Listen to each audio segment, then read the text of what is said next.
नमस्कार, स्वागत है आपका हॉर्नबिल टीवी भारत पर। आइए एक नजर डालते हैं अब तक की खबरों पर। बांग्लादेश में हिंदुओं पर हो रहे अत्याचारों के विरोध में भाजपा विधायक केतकी सिंह ने बयान दिया है। उन्होंने कहा, हिंदू चूड़ियां नहीं पहनते, हम डरने वाले नहीं हैं। अगर हमें धमकाया जाएगा तो हम सामने आएंगे। विधायक सिंह ने विपक्षी दलों पर तंज कसते हुए कहा कि जब हिंदुओं पर अत्याचार होते हैं तो ये दल चुप रहते हैं, लेकिन मुसलमानों के साथ कुछ होने पर वे शोर मचाते हैं। उन्होंने संभल मामले पर भी कहा कि अगर हमें डराया गया तो हम लड़ाई करेंगे। विधायक ने समाजवादी पार्टी पर भी हमला करते हुए कहा कि यह सब वोट की राजनीति है जो देश और राज्य के हित में नहीं है। आज जिस तरीके से पूरा हिंदुओं का जन सैलाब निकला, बांग्लादेश में जिस तरीके से हिंदुओं के ऊपर अत्याचार हो रही है और मौतें हो रही है, उन्हें मारा जा रहा है, क्या कहेंगे? और आज का किस तरह का जुलूस निकला हुआ था? देखिए, जिस तरह बांग्लादेश में अल्पसंख्यक हिंदुओं पर अत्याचार हो रहा है, उनकी हत्याएं हो रही हैं, महिलाओं के साथ बलात्कार हो रहे हैं, बच्चों को काटा जा रहा है, जलाया जा रहा है, इतनी विभत्स घटनाएं हिंदुओं के साथ हो रही है जिसका नाम लेना भी हम लोगों के लिए शर्मसार कर देने वाली बात है। और आज मुझे यह देख के बहुत अच्छा अनुभव हुआ कि बलिया ज़िले में जब हम हिंदू इकट्ठा हुए एक हुंकार भरने के लिए, इस सोए हुए विश्व को अपनी आवाज़ सुनाने के लिए, तो जो सड़क पर निकला हिंदू था वो तो था ही, पर घर में बैठा हिंदू का भी खून खौल रहा था। और आज के उस जुलूस में उसने हमारा साथ दिया और इस सोए हुए विश्व को हमने सुनाने का, जगाने का आज काम किया। आज पत्रक भी दिया गया, इसमें क्या मांग की गई है? ये पत्रक में साफ साफ मांग थी कि हम बांग्लादेश की सरकार को इस बात के लिए चेतावनी दें कि हिंदुओं पर हो रहे अत्याचार को तत्काल रूप से वहाँ से बंद कराया जाए, हिंदुओं को सुरक्षा प्रदान की जाए और वहाँ पे जो हमारे मठाधीश इस्कॉन टेम्पल के पकड़े गए, जिनको जेल में डाला गया है, उनको छोड़ा जाए। ये हमारी प्रमुख मांग है। अगर इस तरह की नहीं होती है तो फिर आगे स्टैंड क्या होगा भारत का? भारत का स्टैंड साफ है। पूरे विश्व में कहीं भी अगर आज इस तरह की बैठक यहाँ पे बीजेपी के कार्यालय से की गई थी, और क्या रहा इसका कार्यक्रम? आज हम सब भारतीय जनता पार्टी के कार्यकर्ता नेतागण यहाँ जो हमारा संगठन पर्व चल रहा है, उसी सिलसिले में आज जिले की बैठक थी। पिछले दिनों हम लोगों ने बड़ी संख्या में सदस्यता किया, उसके बाद सक्रिय सदस्यता का कार्यक्रम हम लोग का आगे बढ़ा है। अब हमारी नीचे से लेकर ऊपर तक की जो इकाई है, बूथ समिति से लेके हमारा मंडल, उसके आगे ज़िला, ये सभी प्रकार के जो संगठन के हम लोगों के स्तर हैं, वो सभी स्तरों के चुनाव होंगे। उसी संबंध में आज हमारे जो भी मंडलों के चुनाव अधिकारीगण हैं, मंडल अध्यक्षगण हैं, ज़िले के पदाधिकारीगण के साथ हमारे जो ज़िले के चुनाव अधिकारी हैं, काशी प्रांत के पूर्व अध्यक्ष हमारे महेश श्रीवास्तव जी, आज उनकी उपस्थिति में यहाँ बैठक हुई है। क्या इस बैठक में हम लोग कैसे संगठन को अधिक मजबूत और सक्रिय कर सकते हैं, इस दिशा में प्रयास चल रहा है। हमारे जो भी योग्य कार्यकर्ता हैं, उनको प्रत्येक स्तर पे कैसे उनको स्थान दिया जाए ताकि पार्टी हमारी मजबूती से आगे बढ़ सके, पार्टी का विस्तार हो सके, हमारी विचारधारा स्थापित हो सके, इस दिशा में प्रयास के चुनाव को देखते हुए किया जा रहा है क्या? भारतीय जनता पार्टी कभी भी कोई चुनाव देख के काम नहीं करती है। हमारा काम निरंतर चलता रहता है, उसका अलग से कैलेंडर है। समय पे हमारी सदस्यता होती है, समय पे संगठन के चुनाव होते रहते हैं। संगठन को मजबूती देने का काम लगातार चलता रहता है। आज एक बड़ा जुलूस निकला हुआ था हिंदू संगठनों का, जिस तरीके से बांग्लादेश में आप लोग भी शामिल किस तरह से जुलूस का लालजी प्रसाद निर्मल ने बांग्लादेश में हिंदुओं पर हो रहे अत्याचारों पर चिंता व्यक्त करते हुए प्रधानमंत्री नरेंद्र मोदी से तत्काल हस्तक्षेप की अपील की। उन्होंने कहा कि भारत को बांग्लादेश में हिंदू, दलित और बौद्ध समुदाय की सुरक्षा सुनिश्चित करने के लिए कदम उठाने चाहिए। विधानसभा सदस्य और डॉक्टर अंबेडकर महासभा ट्रस्ट के अध्यक्ष डॉक्टर लालजी प्रसाद ने VVIP गेस्ट हाउस में प्रेस कॉन्फ्रेंस में कहा कि बांग्लादेश में हिंदू समुदाय का 90% दलित वर्ग से है, जो गंभीर संकट का सामना कर रहे हैं। हिंदू, दलितों, बौद्धों और अन्य अल्पसंख्यकों पर लगातार हमले हो रहे हैं, जिनमें हत्याएं, घरों को जलाना और महिलाओं के साथ दुर्व्यवहार शामिल है। उन्होंने भारत सरकार से बांग्लादेश के साथ उच्च स्तरीय कूटनीतिक बातचीत कर हिंदुओं की सुरक्षा सुनिश्चित करने की मांग की। यहाँ का जो हिंदू समाज है और उसके साथ ही साथ दलित समाज से होने के नाते मैं इस अत्याचार के खिलाफ हिंदुओं की एकजुटता का इजहार करता हूं और प्रधानमंत्री नरेंद्र मोदी जी से तुरंत हस्तक्षेप की अपील करता हूं कि वहां बांग्लादेश में हिंदुओं, दलितों, बौद्धों एवं अन्य अल्पसंख्यकों की सुरक्षा सुनिश्चित किया जाए और आपातकालीन स्थिति में इन पीड़ित समुदायों को भारत में शरण देने पर भी विचार कर लिया जाए। इसके साथ ही साथ प्रधानमंत्री माननीय नरेंद्र मोदी जी को हम एक पत्र लिख रहे हैं प्रदेश के दलितों की तरफ से। ये मांग पत्र संलग्न है। इसमें बंटवारे में जो पाकिस्तान का जो हिस्सा है, वहाँ का जो हिंदू समाज है वो भारत आया और भारत का मुसलमान सामान्यतया पाकिस्तान गया। लेकिन ऐसा नहीं हुआ कि हिंदुस्तान से हिंदू पाकिस्तान चले गए हों। अपवाद हो सकता है, लेकिन हिंदू नहीं गए। लेकिन योगेंद्र नाथ मंडल के आह्वान पर लाखों की संख्या में, करोड़ों की संख्या में दलित पूर्वी पाकिस्तान यानी बांग्लादेश में चले गए और आज वही संकट में हैं। उनका कत्लेआम हो रहा है, उनका बलात्कार हो रहा है, उनकी जमीनें छीनी जा रही हैं, उनके मंदिरों में आग लगाई जा रही है। तो वही योगेंद्र नाथ मंडल जब उन्होंने देखा कि ये तो धोखा हुआ हमारे साथ, और उन्होंने कहा कि दलित और मुस्लिम साथ साथ नहीं रह सकते, और वे पाकिस्तान, पूर्वी पाकिस्तान पहुंचे पाकिस्तान से, और वहां पर उन्होंने 3 दिन प्रवास किया। 3 दिन के भीतर 10,000 दलितों की हत्या उनके सामने हो गई। इससे वे बड़े मर्माहत हुए, पाकिस्तान लौटे, मोहम्मद अली जिन्ना से बात की कि ऐसे माहौल में मैं काम नहीं कर पाऊंगा। लेकिन वहां उनकी एक न सुनी गई और उनसे ही वहां की पार्लियामेंट में एक बिल पास कराया गया, और वह बिल ये था कि जो सरकार के खिलाफ बोलेगा उसे 7 साल की सजा होगी। बांग्लादेश में शेख हसीना की सरकार का तख्ता पलट जाने के बाद लगातार हिंदुओं पर अत्याचार की खबरें सामने आ रही हैं, जिसको लेकर भारत में लगातार हिंदुओं पर हो रहे अत्याचार को लेकर विरोध प्रदर्शन किया जा रहा है। इंदौर के सड़कों पर आज भारी संख्या पर लोग उतरे और हिंदुओं पर हो रहे अत्याचार को लेकर विरोध प्रदर्शन किया। महिलाओं द्वारा विशाल रैली निकाली गई, साथ ही कलेक्टर कार्यालय के सामने विरोध प्रदर्शन किया गया और ज्ञापन सौंपा गया। वहीं इसी क्रम में लखनऊ के BBIP गेस्ट हाउस में लालजी निर्मल ने एक प्रेस कॉन्फ्रेंस की। इस दौरान उन्होंने कहा कि बांग्लादेश में हो रहे हिंदुओं के अत्याचार पर सभी वर्गों को बोलना चाहिए। बांग्लादेश में हिंदुओं पर, बौद्ध पर और अल्पसंख्यक हैं उनके ऊपर कट्टरपंथियों द्वारा हमला किया जा रहा है और वहाँ पर जो हिंदू हैं उनके ऊपर अत्याचार किया जा रहा है। सभी राजनीतिक पार्टियों को इस मुद्दे पर मिलकर बोलना चाहिए और देश के सभी वर्ग को भी इस पर आवाज़ उठानी चाहिए। वीडियो जर्नलिस्ट अनिल सैनी के साथ मोहम्मद आमिर, हॉर्नबिल टीवी, लखनऊ।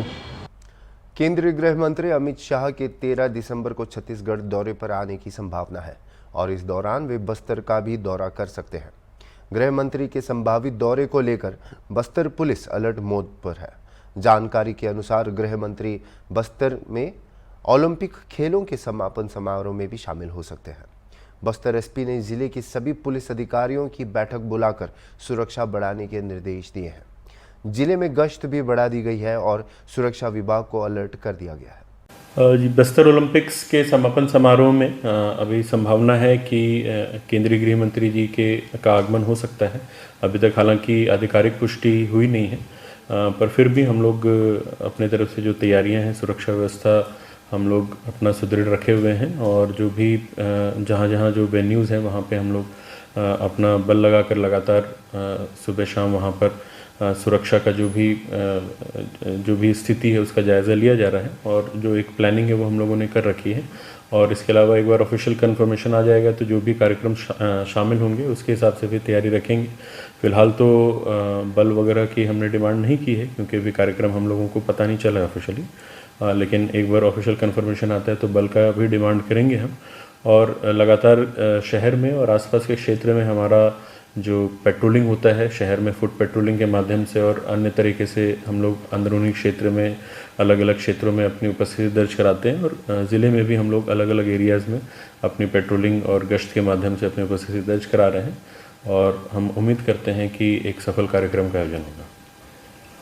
रायगढ़ में बुनियादी ढांचे और कल्याणकारी योजनाओं में तेजी देखी गई। मुख्यमंत्री विष्णुदेव साय ने 137 करोड़ रुपए की विकास परियोजनाओं का उद्घाटन और शिलान्यास किया। इससे पहले मुख्यमंत्री ने निगम सभागार में उत्कल ब्राह्मण समाज सम्मेलन में भाग लिया और फिर शहीद विप्लव त्रिपाठी मिनी स्टेडियम में मुख्य कार्यक्रम में शिरकत की। मुख्यमंत्री ने 43 करोड़ रुपए के नालंदा परिसर सहित कई महत्वपूर्ण परियोजनाओं का शिलान्यास किया। महिला कल्याण के प्रति सरकार की प्रतिबद्धता को उजागर करते हुए उन्होंने महतारी वंदन योजना की 10वीं किस्त के तहत 70 लाख से अधिक महिलाओं के खातों में 1000 रुपये हस्तांतरित किए। मुख्यमंत्री ने नालंदा परिसर की महत्वता पर जोर देते हुए कहा कि यह परिसर जिले के युवाओं के लिए फायदेमंद साबित होगा। उन्होंने छत्तीसगढ़ के 22 जिलों में ऐसे और परिसर स्थापित करने की योजना की घोषणा भी की। से समस्त छत्तीसगढ़ वासियों को जनादेश दिवस की बहुत बहुत बधाई, शुभकामना। और आज रायगढ़ में 137 करोड़ रुपए के विकास कामों का लोकार्पण और भूमि पूजन आगे बढ़ने तो रायगढ़ जिले को विशेषकर नगर निगम को भी शुभकामनाएं हैं और जिसमें नालंदा लाइब्रेरी एक महत्वपूर्ण काम है जो CSR मद से यहाँ पर निर्माण होगा और जो हमारे रायगढ़ क्षेत्र के बेटा बेटी हैं जिनको प्रतियोगी परीक्षा में बैठना है उनको तैयारी के लिए एक अच्छा जगह उपलब्ध होगा, उनको स्टडी मटेरियल उपलब्ध होगा। निश्चित रूप से एक ये अच्छा उपहार है ऐसे हमारे बेटा बेटियों के लिए। और इस तरह से पूरे प्रदेश में 22 जिलों में अभी पिछले वर्तमान बजट में हम लोग लिए हैं 22 जिलों में इसका निर्माण होगा। और रिंग रोड की भी मांग थी क्योंकि औद्योगिक जिला भी है, लगातार शहर बढ़ भी रहा है तो आवश्यकता भी थी, उसकी आज घोषणा हुई है तो रिंग रोड का भी निर्माण होगा। सर महतारी वंदन का भी आपने आज पहली बार हम लोगों ने किया है कि माताओं ने बटन दबाकर 70 लाख से ज़्यादा माताओं के अकाउंट में 1,000 रुपया अंतरित करने का काम हमारी माताओं ने यहाँ से किया है। आज रामलला दर्शन योजना जो चला रहे हैं, अभी तक 20,000 से ज़्यादा राम भक्त अयोध्या जाकर भगवान राम का दर्शन करके आ चुके हैं। तो उन्होंने भी हमको धन्यवाद दिया और उनसे हम पूछ रहे थे कि कैसी व्यवस्था रहती है तो सरकार की व्यवस्था से वो भी बहुत खुश है। जनता को विकास सवाल उठा रहा है लगातार। नेता प्रतिपक्ष का ये बयान आया कि हम ग्रेस मार्क देंगे, क्यों उनको विकास नहीं दिख रहा है, जनता को विकास दिख रहा है? अब उनको क्या बताएं, हार से बौखलाए हुए हैं। अभी रायपुर दक्षिण के विधानसभा उपचुनाव में भी ऐसी करारी उनको हार मिली है, मतलब जितना वोट पाए उससे ज़्यादा वोट से हमारा प्रत्याशी जीता है तो इससे खींच तो स्वाभाविक है और इसीलिए वो लोग उलझुल बोलते रहते हैं। लेकिन विपक्ष का काम ठीक से करना चाहिए। आज पोल खोल अभियान चल रहा है, कौन सा पोल? नहीं, हम तो स्वागत किए हैं उनका। लोग जाएं के खरीदी केंद्र में जाएं और आवश्यकता को देखें, खाली दूर से बैठे बैठे ब्लेम लगाने से कुछ नहीं। किसान काफी खुश है समर्थन मूल्य पर। जी बिल्कुल, उनको समर्थन मूल्य भी मिल रहा है, उनका एक मुश्त अंतर की राशि भी देंगे, 21 क्विंटल प्रति एकड़ भी उनका धान खरीद रहे हैं। भोपाल में बांग्लादेश में हिंदू समुदाय के खिलाफ हुई हिंसक घटनाओं के विरोध में आज बाजारों में बंद का आह्वान किया गया है। यह बंद विभिन्न हिंदू संगठनों और व्यापारिक संघों द्वारा किया गया है जो बांग्लादेश में हिंसा की कड़ी निंदा कर रहे हैं। इस बंद के चलते शहर के कई प्रमुख बाजारों में दुकानें और व्यावसायिक प्रतिष्ठान बंद रहे, जबकि सार्वजनिक परिवहन भी प्रभावित हुआ। पुलिस और प्रशासन ने शहर में सुरक्षा व्यवस्था बढ़ा दी है और शांति बनाए रखने के लिए जरूरी कदम उठाए हैं। राजधानी भोपाल का न्यू मार्केट बाजार पूरी तरह से बंद रहा और हिंदू संगठन बजरंग दल के कार्यकर्ताओं का कहना है कि यह बंद पूरे देश में किया गया है। बाजार शाम 4 बजे तक बंद है और इसके बाद उसे ही खोला जाएगा। देखिए, आरिफ मसूद के उस खुलेआम बयान से साबित होता है कि कांग्रेस को संविधान नहीं, कांग्रेस को शरीयत चाहिए। कांग्रेस को इस देश में धर्मनिरपेक्षता नहीं, इस्लामिक राष्ट्र चाहिए। और ये तुष्टीकरण की नीति करते करते कांग्रेस अब इस देश की जड़ों को भी कमजोर करना चाहती है। जैसा कि पहले हमने सुना था कि कांग्रेस दलितों से, आदिवासियों से आरक्षण छीन के मुसलमानों को देना चाहती है, ये पुनः उस बयान से प्रमाणित होता है, सत्यापित होता है। पर कांग्रेस के ये मंसूबे ना कभी सच हो पाएंगे। भारतीय जनता पार्टी और इस देश का हर एक नागरिक कांग्रेस के इन मंसूबों को तार तार करने के लिए सदैव प्रहरी के तौर पर खड़ा रहेगा। बांग्लादेश में हो रहे हिंदुओं पर अत्याचार को लेकर आक्रोशित रैली का आयोजन मध्य प्रदेश के छोटे गांव से लेकर बड़े शहरों तक किया जा रहा है और आज इस आक्रोशित रैली के बाद राष्ट्रपति के नाम जिले के अधिकारी और वरिष्ठ अधिकारियों को ज्ञापन सौंपने की यह आह्वान आरएसएस संगठन ने किया है। आपको बता दें कि हम आज इस पूरे मध्य प्रदेश का जो तस्वीरें आपको दिखा रहे हैं उससे आप अनुमान लगा सकते हैं कि सैकड़ों की और हजारों की तादाद में यहाँ पर जनता एकत्रित होकर हिंदुओं पर हो रहे बांग्लादेश में अत्याचार को लेकर आक्रोश रैली के रूप में भाग ले रहा है और अपना विरोध प्रदर्शन भी कर रहा है। आपको बताएं कि इस तरह के हो रहे अत्याचार को लेकर आज 4 तारीख को आह्वान किया गया था, जो कि पूरे मध्य प्रदेश में सफल आयोजन हुआ है। तस्वीरों में आप साफ तौर पर देख सकते हैं कि किस तरह से पूरे मध्य प्रदेश में छोटे गांव से लेकर बड़े शहर इंदौर, उज्जैन, जबलपुर, ग्वालियर से लेकर पूरे मध्य प्रदेश के सभी शहर गांव में यह आक्रोशित रैली निकाली गई और ज्ञापन सौंपा गया है। हालांकि अब इस बात के क्या मायने निकाले जाएंगे तो आने वाला वक्त ही बताएगा, क्योंकि हिंदुओं पर हो रहे अत्याचार को लेकर बांग्लादेश में इस तरह की जो घटनाएं लगातार हम सुन रहे हैं, देख रहे हैं, जिससे यह अनुमान लगाया जा सकता है कि किस तरह से हिंदुओं पर बांग्लादेश में अत्याचार हो रहा है। उसी को लेकर आज इस आक्रोशित रैली का आयोजन आह्वान किया गया और लगातार हिंदू समुदाय के लोग और जो लोग हिंदू समुदाय को और सनातन धर्म को सपोर्ट और सहयोग करते हैं, उन्होंने यह आक्रोशित रैली अपने दुकानें बंद करके भी आज आह्वान पर अपनी उपस्थिति दर्ज कराई है। हॉर्नबिल टीवी के लिए भोपाल से अमरीश शर्मा। उत्तर प्रदेश के फर्रुखाबाद के मोहल्ला अड़तियान में पुरानी रंजिश के चलते 1 दर्जन से अधिक लोगों ने लेखपाल उदय प्रताप सिंह के बेटे चरणदीप सिंह पर हमला कर दिया। शिव शक्ति अखाड़ा परिषद के कार्यकर्ता चरणदीप ने बताया कि वह पटेल पार्क से बात करते हुए अड़तियान की ओर जा रहा था, तभी उस पर हमला कर मारपीट की गई। घायल चरणदीप का मेडिकल परीक्षण कराया गया है। शहर कोतवाल राजीव पांडे ने बताया कि घटना की तहरीर मिली है, सीसीटीवी फुटेज खंगाले जा रहे हैं और जांच के बाद उचित कार्रवाई की जाएगी। क्यों गोविंद कैनुला क्यों डलवा चलो चलो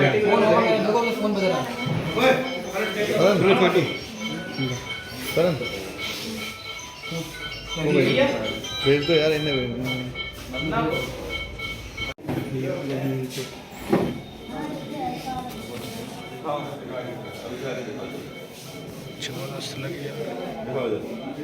हाथ देखा ना हाथ में बहुत भयंकर मारा है। मेरा हाथ शोल्डर उठ नहीं रहा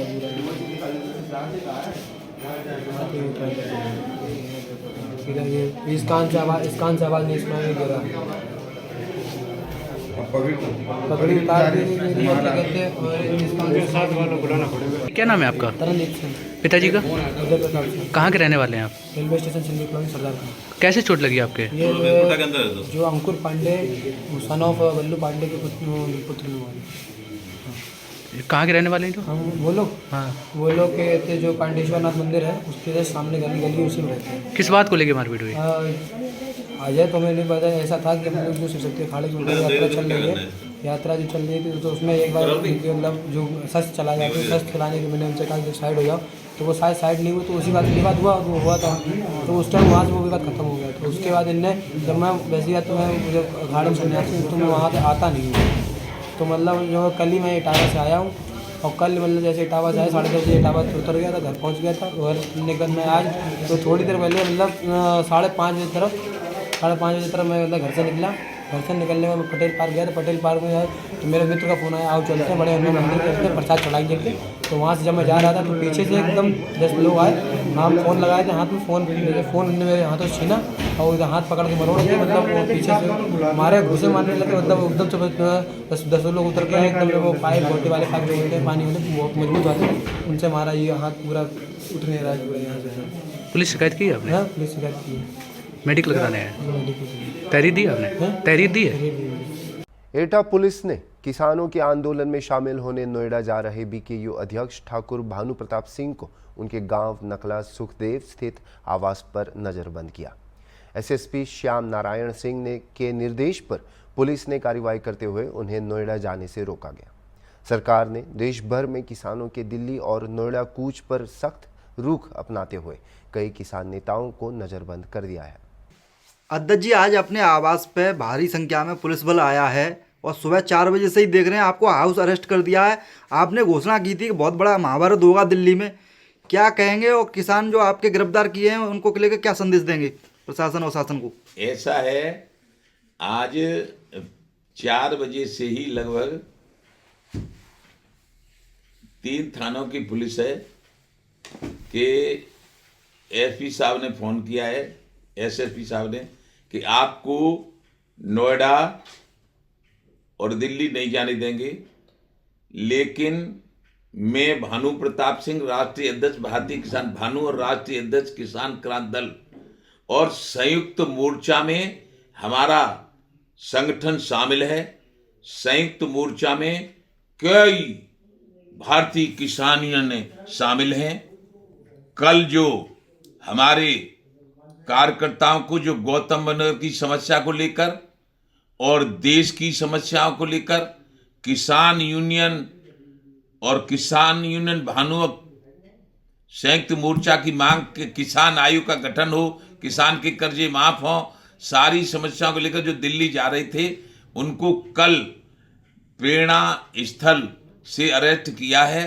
उनको मैं कह रहा हूं कि गौतम बुद्ध प्रशासन अविलंब रिहा कर दे, नहीं तो मुझे हाउस अरेस्ट करने से, मुझे रोकने से कुछ नहीं होता।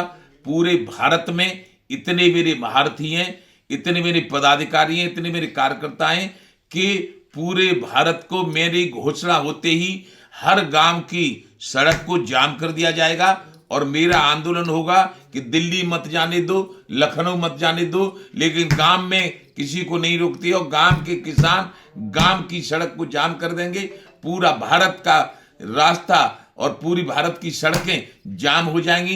इसलिए मेरा निवेदन है कि मुझे चाहे जेल भेज दो, चाहे अरेस्ट कर लो, चाहे मुझे फांसी पर चढ़ा दो, चाहे मुझे मार डालो, लेकिन ये आंदोलन जारी रहेगा और समस्याओं का समाधान करना पड़ेगा सरकार को। ये मेरी मांग है। जय जय श्री राधे। अभी के लिए इतना ही, और खबरों के लिए आप देखते रहिए हॉर्नबिल टीवी।